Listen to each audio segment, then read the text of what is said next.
Bienvenue à ta chronique. Ce soir, nous recevons une artiste qui vient de Pointe-Noire. Mais je vous préviens, elle a du style, elle a du charisme. Sa musique groove et elle en a du groove. C'est Laila and the Groove. Quand j'ai eu ce premier moment sur scène, je me suis dit non, c'est trop bien, il faut que je refasse ça. Je suis partie un peu en France, j'ai travaillé avec des artistes là-bas. Un jour, ils me ramènent Macalbam à l'échec au studio. Avec Maralba, la relation, ça va? No, we're good. We're not as close as we used to be because life, maybe few things can happen, but Calling me with pick up, sure. yes, sure he will, I think. Laila, Papillon, Fit, Tijan Mario.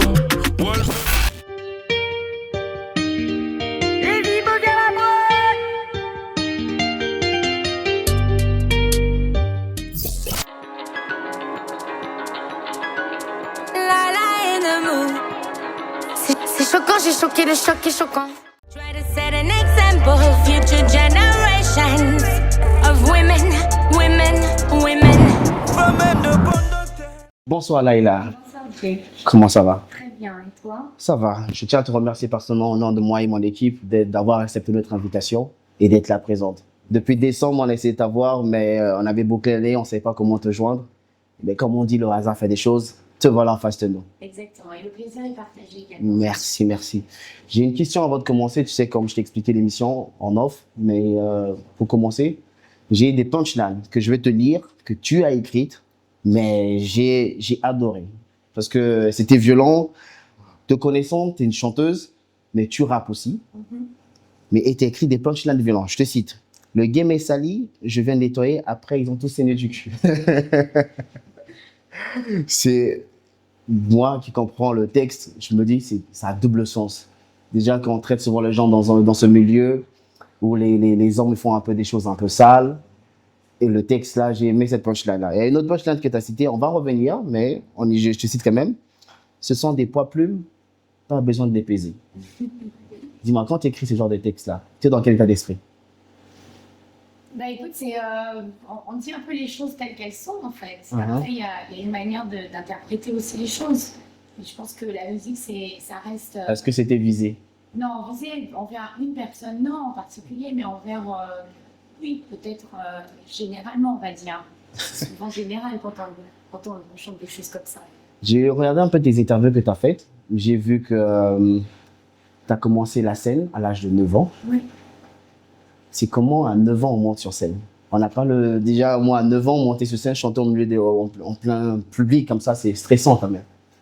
Mais je pense que c'est peut-être même moins stressant quand on a 9 ans que quand on est plus vieux, parce que quand on est enfant, après, il y a la passion de la musique qui fait que moi j'ai toujours été tellement passionnée de la musique. Donc je ne me rappelle même pas d'avoir eu... je pense que j'étais même pas stressée, je pense qu'il y a une innocence qu'on a en tant qu'enfant. Est-ce que tu as une idée de la chanson que tu avais chantée ce jour-là? Oui, je me rappelle, c'était Killing Me Softly de Lauryn Hill, carrément, et Fujis, ouais. Je me rappelle de cette chanson. Et je me rappelle juste d'avoir adoré ce petit moment, hein. C'était un tout petit moment qu'on m'avait accordé.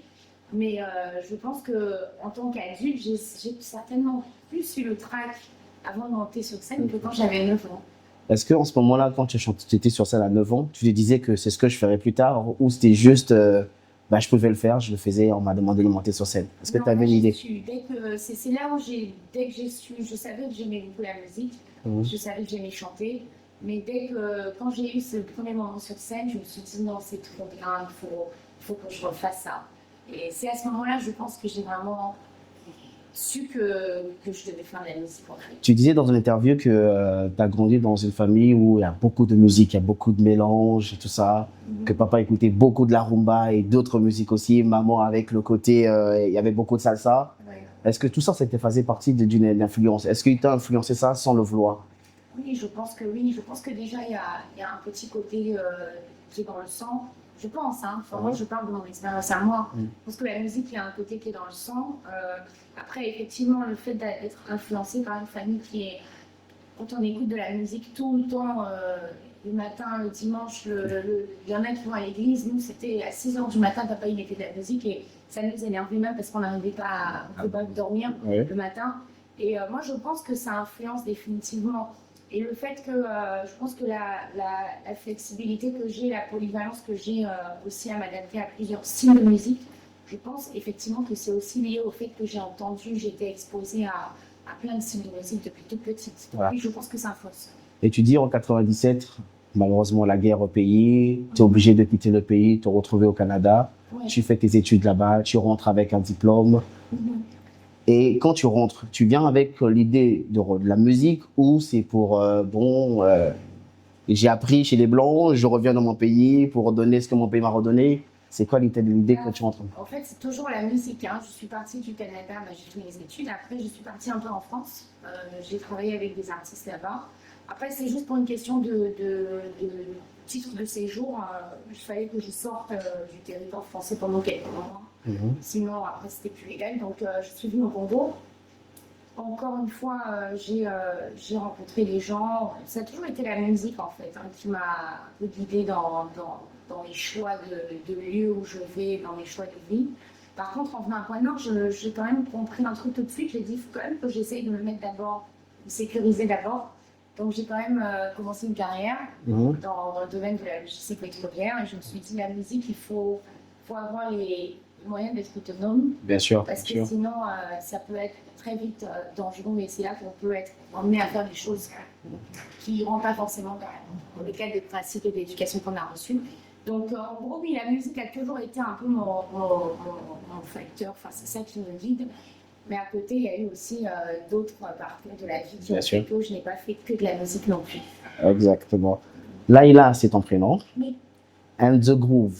Tu disais que c'était un orchestre que tu avais créé, tout ça. Est-ce que moi, au départ, je me disais Laila and the Groove parce que quand j'ai entendu le nom pour la toute première fois, j'ai aimé. Cette première fois que je t'ai connu, ça, je vais anticiper un peu, c'est avec Zao. Oui. Oui, c'est là que j'ai connu Laila and the Groove.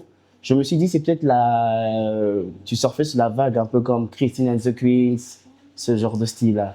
Est-ce que c'était ça ou c'était vraiment Laila and the Groove parce que tu avais un groupe à toi ou c'était le groove que tu voulais emmener?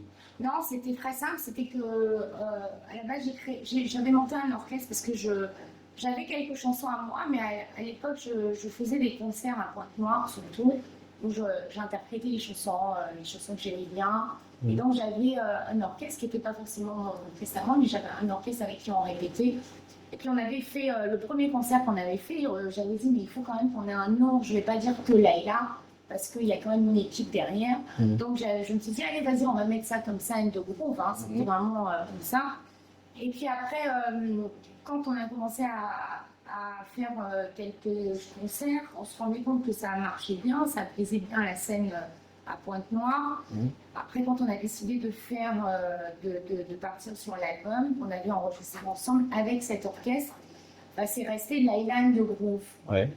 Après Laila and the Groove, aujourd'hui, bon, moi je considère que c'est plus un orchestre, j'ai plus un orchestre derrière moi, mais je pense que Laila and the Groove, ça reste mon identité. Et puis c'est aussi l'équipe qui est derrière.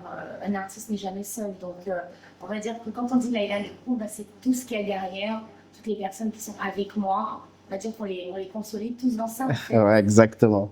En parlant de ton premier album, comment tu te mets dans un esprit où tu fais un album dès que tu es en ton début? Parce que tu dis que tu commences en 2016. Pourquoi tout de suite un album?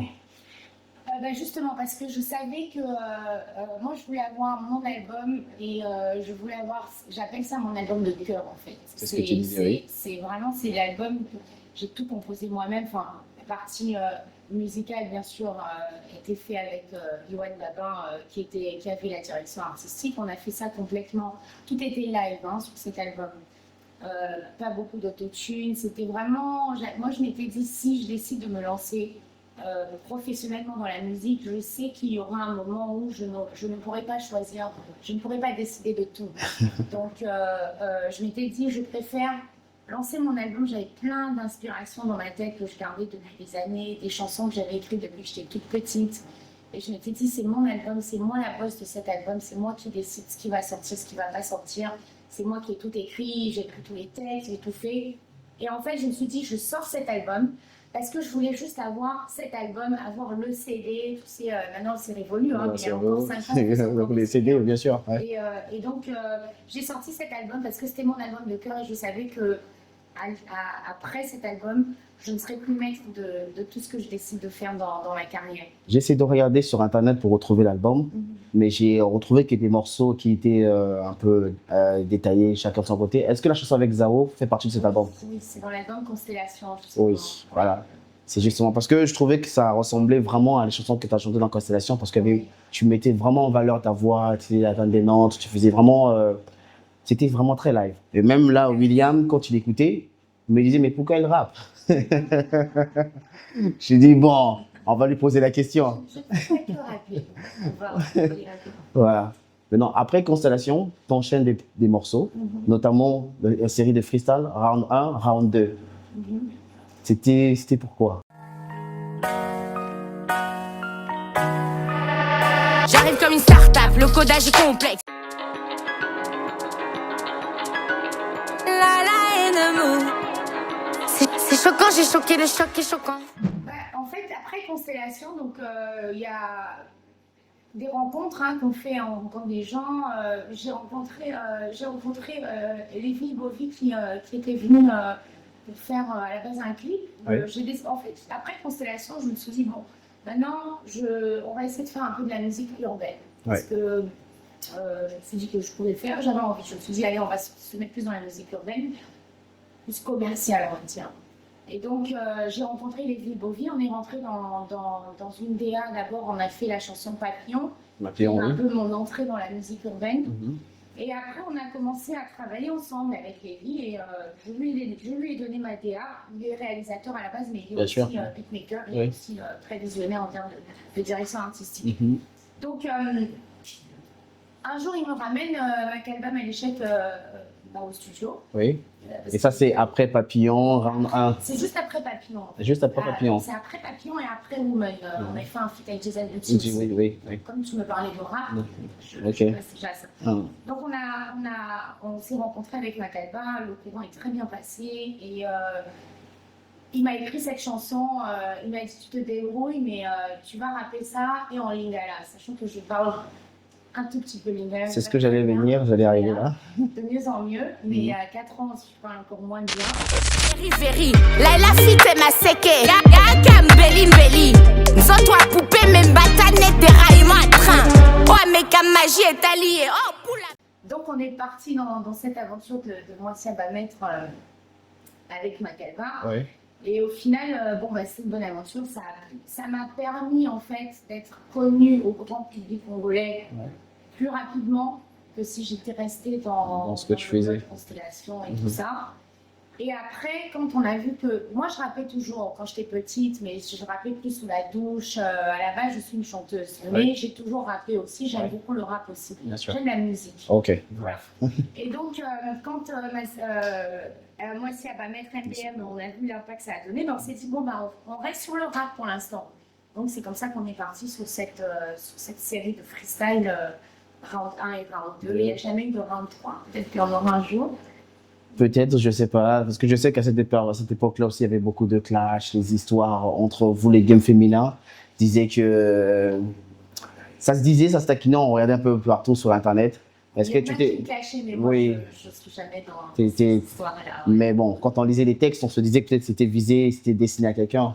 Ah oui, bon, après moi, je reste toujours dans le principe où je préfère dire les choses en musique que aller dire les choses sur les réseaux sociaux. Je préfère... On fait de la musique, on est là pour ça. Effectivement, il y a peut-être dans certains textes, il y a peut-être des choses qui sont un peu visées. Mais comme on dit, ça fait partie du jeu, quoi. Est-ce que jusqu'aujourd'hui, avec Maralba, la relation, ça va? Oui, ça va très bien. Everything is fine. Everything is okay. Everything is okay. Really? Because you speak English too. Dude, I'm asking so people won't listen while we talk. You can tell to me. Say the truth. Is it fine? We're good. We're not as close as we used to be because life, maybe a few things can happen, but we're not enemies. But if you pick your call, you call him, you will pick up? Sure? Oh yes, sure he will, I think. So, yes. Ouais. Maintenant, parlons de décembre 2025. Décembre 2025, tu me lâches une bombe. Featuring avec Sointement. Dans la chanson, d'abord, avant la chanson en elle-même, comment ça se passe la rencontre avec Sointement et c'est qui approche l'autre en premier et qui décide la chanson? C'est moi qui ai approché Sointement. C'est un artiste que je suivais beaucoup déjà quand il était ses couches là. J'aime beaucoup sa direction artistique et surtout j'aime beaucoup son texte en fait. Il y a une manière très terre à terre mais artistique de dire les choses, de dénoncer. Et de dénoncer ou d'exposer les choses. Et j'aime beaucoup ça en lui. Donc j'ai rencontré Sointement comment? C'est un collaborateur. J'avais fait une rencontre avec quelqu'un de Kinshasa, Nathan Lumumba d'ailleurs, qui m'a dit bah, tiens, moi je connais Sointement, on l'appelle et on va voir ce qu'il dit. Donc on a appelé Sointement, on a parlé au téléphone, le courant est bien passé et donc il était d'accord pour faire le feat. Donc nous on est à la King et en fait je savais que Sointement, à ce moment-là j'avais envie moi j'aime bien, je trouve que quand on est artiste on a quand même un certain devoir de dénoncer et puis d'éduquer, sans forcément juger. Hein. On n'est pas là pour juger les gens, mais je pense que c'est important d'avoir aussi des chansons qui passent un message. Et donc, moi j'ai dit à ce moment, moi j'ai envie d'aborder le thème de un peu, voilà, les femmes, enfin les jeunes filles en général doivent apprendre à se prendre en main. Hein. Moi je suis vraiment une grande ambassadrice de l'autonomie de la femme. Je ne suis pas une féministe radicale, je ne dis pas que je déteste les hommes, pas du tout. Mais moi, je suis vraiment, une de mes grandes missions, c'est de faire comprendre aux femmes que c'est important d'être autonome avant tout. Bien sûr. Et donc, j'ai dit à Sointement, écoute, moi, je veux qu'on aille sur ce thème-là. Et connaissant la plume de Sointement, il m'a dit, ok. Et j'ai dit, on reste dans ce thème-là, mais on reste un peu sur ta direction artistique, vraiment, que ça reste vraiment la direction artistique de Sointement. Je voulais vraiment rentrer dans sa direction artistique. Mais tu as réussi, c'était parfait. Merci. Et donc avec mes idées, Sointement a mis en place ce texte hein, qui peut être, certains peuvent le percevoir des fois vulgaire. Certains peuvent aussi le percevoir un peu trop direct. C'est vrai que la première fois, quand on écoute la chanson pour un enfant, on se dit que c'est vulgaire. Mais quand on prête attention, on comprend le message derrière. Exactement, c'est subtil. C'est très subtil, oui. Et il fallait Sointement pour emmener ça comme ça. Et je suis très contente d'avoir fait cette chanson avec elle. Cette chanson-là, comme je l'avais dit dans l'épisode précédent, c'est un hit. C'est vraiment un hit de bout en bout. Ta façon d'interpréter la chanson, de chanter, les notes, les voix, les backups, tout était carré dans cette chanson. Merci. Et quand on arrive au clip aussi, c'est parfait. Merci. Je sais pas qu'est-ce qu'on peut reprocher de cette chanson-là, je sais pas. Mais est-ce que, à travers cette chanson, tu as eu des retours de la chanson? Tu sens que la chanson a bien marché? Oui, elle a très bien. Les retours sont extraordinaires sur la chanson. Et puis, je ne suis pas allée sur YouTube depuis quelques temps, mais les vues évoluent de manière très naturelle. J'ai aussi gagné en notoriété aussi à Kinshasa. À Kinshasa, ça fait plaisir aussi de voir au Beach ou ailleurs que j'ai des fans aussi. Non, la chanson, c'est un projet qu'on a enregistré en 2024. Hein. C'est un projet. C'est pas récent. Non, c'est pas récent. Je te dis, on l'a enregistré la première fois en juin 2024, je pense. Après, on est reparti encore en août. Et au final, on l'a sorti que là en décembre. On a tourné le clip 1 ou 2 mois avant. C'était un projet assez réfléchi. On s'est dit, on se presse pas, on l'a. Et quand c'est le bon moment, on le sort. Et comme quoi, il faut prendre du temps pour faire certaines choses. L'expérience m'a un peu appris ça. Ouais. Pendant que tu parlais de Sointement, je me suis rappelé que même William, on avait fait une chronique l'année dernière, on parlait des artistes en solo qui ont atteint le million de vues. Et il y avait une partie, on avait parlé des artistes féminines qui ont atteint plus de 100 000 vues. Et tu faisais partie de cette liste-là. Avec la chanson, si je me rappelle bien, tu le chantes en anglais, cette chanson. Ça doit être Vibe. Oui. Vibe, c'est Vibe. Oui. Ouais, c'est Vibe. Oui. Ah oui, c'est Vibe. Il faut me taguer quand c'est comme ça. Oui, bon. J'ai pas Ouais, c'est Vibe. Ça, c'était l'année dernière, c'est en 2025. Pendant que tu parlais, c'est juste ça que je me rappelais. Vibe, et tu étais à la 4e position. Ah ben, ok. Voilà. C'est très bien. On va faire une petite pause, après on va reprendre. C'est bon? Ok, très bien. C'est moi, c'est fort, normal, je garde la pêche. Ils font du bruit, mais non, rien dans les poches. On sait qui fait bien et qui fait de la merde. Tu veux du lourd, tiens, ça c'est dans mes cordes. Je vais tout leur prendre, je vais pas me gêner. Ensuite, je verrai bien ce que j'en ferai. Je vais tout leur prendre, je vais pas me gêner. On revient sur notre partie. Donc, la partie où je dis, je veux que tu mentes. J'ai une série de 6 questions que je vais te poser. Ok. Les réponses doivent être des mensonges. Bon, pour nous, c'est considéré comme des mensonges. Si c'est des vérités à toi, ce sont tes vérités à toi de voir avec tes fans. Donc, le principe est simple. Je te pose une question. Soit c'est vrai ou faux. Si tu me dis vrai, moi, c'est faux. Mais non, si c'est vrai à tes yeux, c'est vrai pour toi. Ok. OK? Donc, je commence la première question. La musique, c'est plus qu'une passion pour toi. Vrai ou faux? À peu près. Pour moi, hein. Donc, c'est faux. Donc c'est faux. Hein? Tu aimes plus chanter que rapper. Vrai ou faux? C'est chanter. Bon, j'aime bien se rappeler. Dans le game féminin, personne n'est égal. Vrai ou faux? Faux. Avec Sointement, c'est plus qu'une collaboration. Vrai ou faux? Faux. C'est vrai. Qu'est-ce qu'on dit le contraire? Braza au point noir. Ah, les deux, mais bon, allez, on va dire point noir. T'es plus live ou studio? Studio, comme on va à l'inverse, hein. D'accord, voilà, c'était juste ça. Maintenant, on va parler de ton actualité. Tu as collaboré avec les têtes d'affiche du Congo les plus grands. On va citer Maralba, Tidjal, Gisèle. Et tu as collaboré aussi de l'autre côté, depuis Kinshasa, du fleuve, avec Sointement. Est-ce que tu as un projet à venir avec une collaboration ou tu es en solo? Bah là, je suis en train de. Là, je suis sur un projet d'EP en fait. Ok. J'ai un EP qui va sortir dans les prochaines semaines. On est en train Ok. de travailler dessus. Tu as déjà annoncé le titre? Parce qu'on a peut-être. Ça va être une surprise. Ce sera vraiment à la dernière minute que Ok. voilà.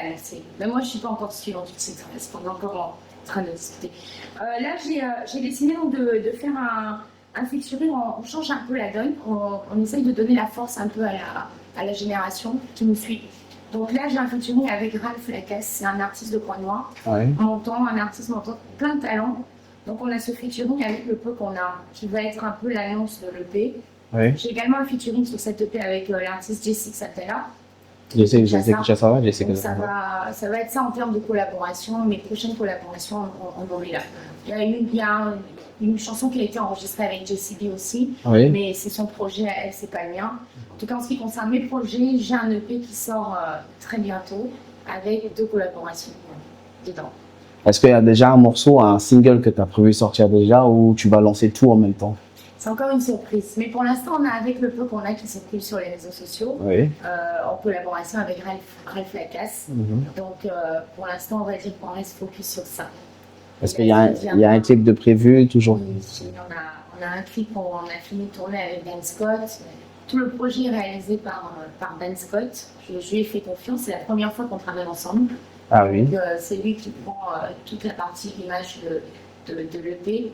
Et franchement, je peux vous dire qu'on travaille dur et je pense que ça va quand même être quelque chose de pas encore fait au Congo. D'accord. Avec Sointement, tu vas chanter. Est-ce que sous cette EP, tu vas chanter ou tu vas rapper ou tu vas mélanger les deux?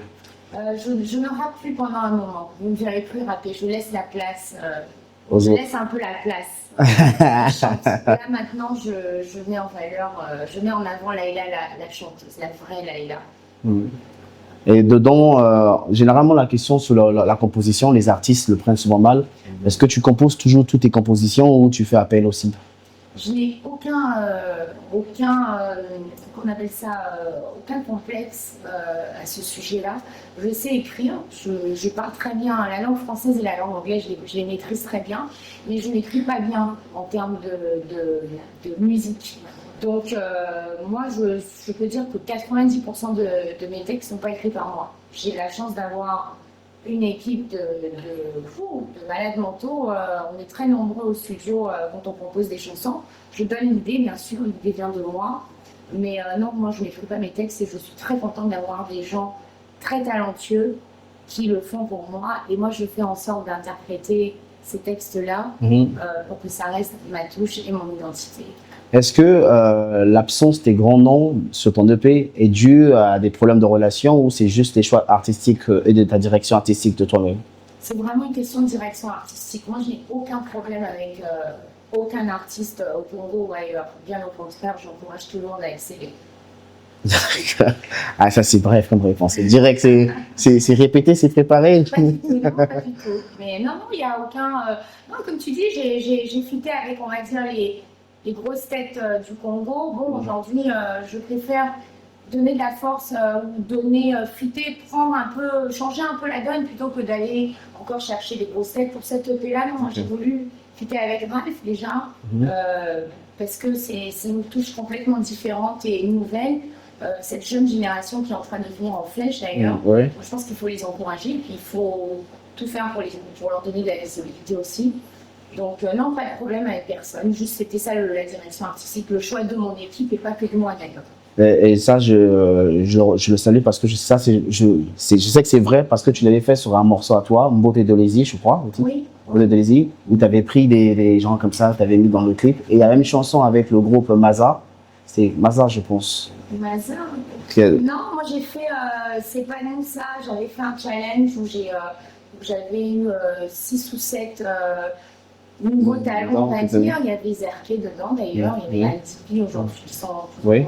Est-ce que c'est un truc, c'est une chose qui te plaît, ça, de donner la lumière aux autres? Oui, moi j'aime bien. Je trouve que la musique c'est quelque chose qui doit être partagé. Est-ce que tu te tends pas vers la production? Éventuellement oui, mais pas pour l'instant, c'est clair. Déjà que j'arrive à me produire moi-même, après on verra. Mais c'est quelque chose que, oui, éventuellement ça m'intéresserait de le faire. Mais pas pour l'instant, je ne suis pas productrice. Mais tu produis tout toute seule. Tu es en autoproduction? Oui. Sous un label ou c'est juste Laila et des groupes? Pour l'instant, il n'y a pas de label officiel. Je suis distribuée par le label Boyoka qui est aux États-Unis. Mais en termes de production, je suis en train de créer mon label. Pour l'instant, administrativement, il n'est pas encore rien prêt. Mais sinon, oui, je m'autoproduis à 100%. Je sais que l'année dernière, je crois que si je ne me trompe pas, l'année dernière ou l'année 2024, tu avais fait un grand concert à Pointe-Noire.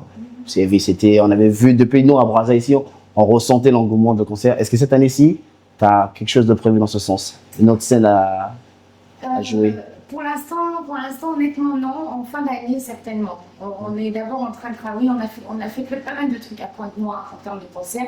Je sais qu'il est temps que je me produise aussi à Brazzaville. Mais je pense que s'il y a un concert de prévu, ce ne sera pas avant la fin de l'année. Pourquoi ce choix? Parce qu'il faut d'abord avancer il faut que l'EP sorte, il faut que l'EP soit écouté, qu'il soit aussi acheté et streamé surtout. Et après, oui, en fin d'année, on prévoit un concert. Je ne saurais encore te dire où et comment, mais on prévoit définitivement un concert fin 2026 ou début 2027. En se baladant sur ta chaîne YouTube, j'ai vu que tu ne laisses pas beaucoup d'espace entre tes projets. Dans l'année, tu as souvent 2 ou 3 projets. Et là, depuis, à part en décembre, tu as lâché un projet. Et depuis là, nous sommes au 4e mois pratiquement. Est-ce que je sais que tu as dit que tu en as un peu qui vient. Est-ce que cet écart-là, c'est parce que tu travailles sur l'EP, que tu préfères mieux préparer les choses pour mieux te lancer Oui, c'est un peu ça. C'est vrai qu'on a tendance à vouloir sortir des choses pour rester en actualité. Mais là, cette année, la stratégie, elle est juste différente. Par contre, une fois que ça sort, vous allez être prêt à entendre parler de moi toute l'année, en fait. Donc, il faut attendre encore un tout petit peu. Disons que c'est le calme avant la tempête. J'ai une question, on va terminer la dernière question. Les polémiques sur Internet. On sait que nous, au Congo, ici, on aime bien les polémiques, on aime bien parler des autres et mal parler des autres. Et toi, tu n'as jamais entendu parler dans ce sens-là. Est-ce que c'est parce que tu ne veux pas dire des choses ou parce que ça ne t'intéresse pas ou les gens sont trop insignifiants pour ça? Non, je ne peux pas dire que les gens sont insignifiants. Ce serait vraiment... Non, c'est que moi, je ne suis pas de nature... En fait, c'est parce que je sais que moi, si je parle, j'ai une langue très directe. Et je me dis que je n'ai pas envie de rentrer dans ça. Moi, j'ai envie que les gens me connaissent et se souviennent de moi pour la musique que je fais vraiment. Hein. Donc, je me dis que... rentrer dans les clashs, oui, c'est sûr qu'on me clash aussi. Il y a des artistes qui essayent toujours d'essayer de me faire parler. Bon, peut-être qu'un jour, s'il y a quelque chose à gagner dans un clash, que ce soit en termes de vraie visibilité ou en termes d'argent, peut-être que tu pourras me voir entrer dans ça et ça veut dire que j'ai quelque chose à gagner dedans. Mais pour l'instant, je ne vois vraiment pas ce que j'ai à gagner d'aller répondre, comme je l'ai dit, aux Chihuahuas qui m'attaquent sur les réseaux sociaux. Les Chihuahuas. Je suis pas trop dans les polémiques, moi je suis vraiment dans la musique. Donc suivez-moi pour ma musique, pour le reste, il y en a d'autres qui aiment faire ça et c'est pas moi. Et c'est comme tu disais, ton surnom c'est Papillon. Oui. Et c'est très beau un papillon. Mais il y a une phrase que tu dis derrière, que Njo ta poupée, mais Mbata le rat derrière moi atrás. Donc on sent que tu es dangereuse. Je ne sais pas si je suis dangereuse, mais en tout cas, j'aime pas qu'on me provoque. Donc c'est pour ça que je préfère rester dans mon coin très souvent. Est-ce que tu as une question pour nous et un mot à ajouter à la fin? Parce qu'on arrive à la fin. Non, je veux savoir, vous me préférez la chanteuse ou la rappeuse? Personnellement, moi, je préfère les deux. D'accord. Parce que j'ai la timbre de voix que tu as, elle est différente. On l'écoute passer au pays. Donc, je pense que tu peux atteindre d'autres notes, d'autres styles de musique qu'on n'a pas ici. Et rappeuse, j'ai trouvé tes textes très dangereuses et ta façon de rapper que beaucoup de rappeuses qui rappent au pays. Donc, je me dis, si tu restes dans les deux, tu vas faire mal. Mais non, William, il préfère le... Lui, il aime bien le... Lui, il veut le chant, surtout la chanson avec Zao, c'est son coup de cœur. C'est vrai, ok. Voilà. Mais Merci. pour l'instant, vous allez me voir chanter en tout cas. Pour notre plaisir. Merci beaucoup. Merci pour ton temps, merci d'être passé chez nous. Et au plaisir, j'espère qu'une fois que le EP sera sorti, on aura le plaisir de te recevoir à nouveau. Avec grand plaisir. Et puis, bon vent à cette émission que je suis depuis un moment. J'aime Merci. bien le professionnalisme, les questions et tout. Donc voilà, que la force soit avec nous tous. Amen, merci. Merci. Allez, voilà, c'est tout pour ta chronique avec Laila de Grove. À vendredi prochain. Peace. Quotidien inconfort.